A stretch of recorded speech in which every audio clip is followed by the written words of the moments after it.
The First World War was triggered by the assassination on 28 June 1914 of Archduke Franz Ferdinand of Austria, the heir to the throne of Austria-Hungary. Ferdinand's assassination at the hands of a Bosnian Serb nationalist Gavrilo Princip resulted in Habsburg ultimatum against the Kingdom of Serbia. Several alliances that had been formed over the past decades were invoked, so within weeks the major powers were at war. With all having colonies, the conflict soon spread around the world.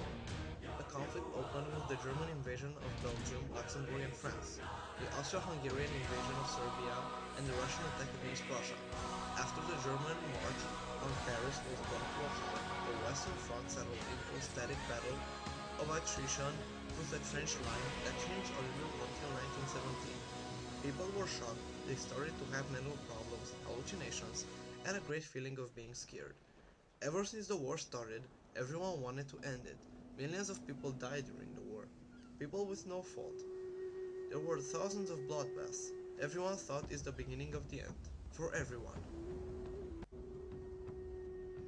On 19th August 1914, US President Woodrow Wilson addressed Congress and made public the US policy of neutrality.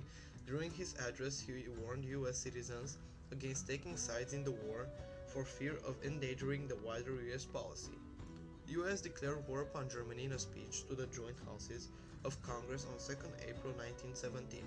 A formal declaration of war followed 4 days later on 6 April 1917. Considering that the United States, acting in conjunction with its co-belligerents, entered into an armistice with Austria-Hungary on November 3, 1918 and Germany November 11th in order that a treaty of peace might be concluded. Romania had been allied with the Central Powers since 1882.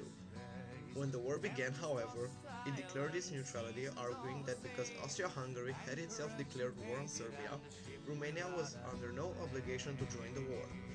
When the Entente powers promised Romania large territories of eastern Hungary, Transylvania and Banat in exchange for Romania's declaring war on the Central Powers, the Romanian government renounced its neutrality, and on 27 August 1916, the Romanian army launched an attack against Austria-Hungary. The Romanian offensive was initially successful, pushing back the Austro-Hungarian troops in Transylvania, but a counterattack by the forces of the Central Powers defeated the Romanian army, and as a result of the Battle of Bucharest, the Central Powers occupied Bucharest on 6 December 1916. Fighting in Moldova continued in 1917 until an armistice was signed between the Central Powers and Romania on 9 December 1917. In January 1918, Russia, allied to Romania, had to withdraw its troops from Romanian front and Romanian forces established control over Bessarabia. Although a treaty was signed by Romanian and post-Slovak Russian government following talks between March 5 through 9, 1918, on the withdrawal of Romanian forces from Bessarabia within 2 months, on March 27, 1918, Romania attached Bessarabia to its territory, formally based on a resolution passed by the local assembly on the territory under unification with Romania. Romania officially made peace with the Central Powers, signing the Treaty of Bucharest on 7 May 1918. Under the treaty, Romania was obligated to cease war with the Central Powers. Romania made small territorial concessions for Austria-Hungary, ceding control of some bases of Carpathian Mountains and granted oil concessions for Germany. On the other hand, the Central Powers recognized the sovereignty of Romania over Bessarabia.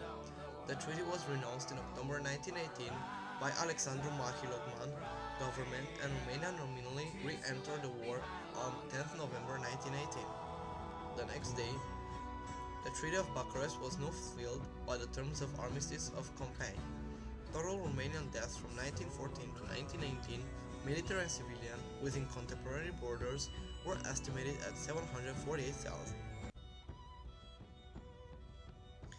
The social trauma caused by years of mass slaughter manifested itself in different ways. Some people were revolted by nationalism and its results, and so they began to work towards a more internationalist world, supporting organizations such as the League of Nations.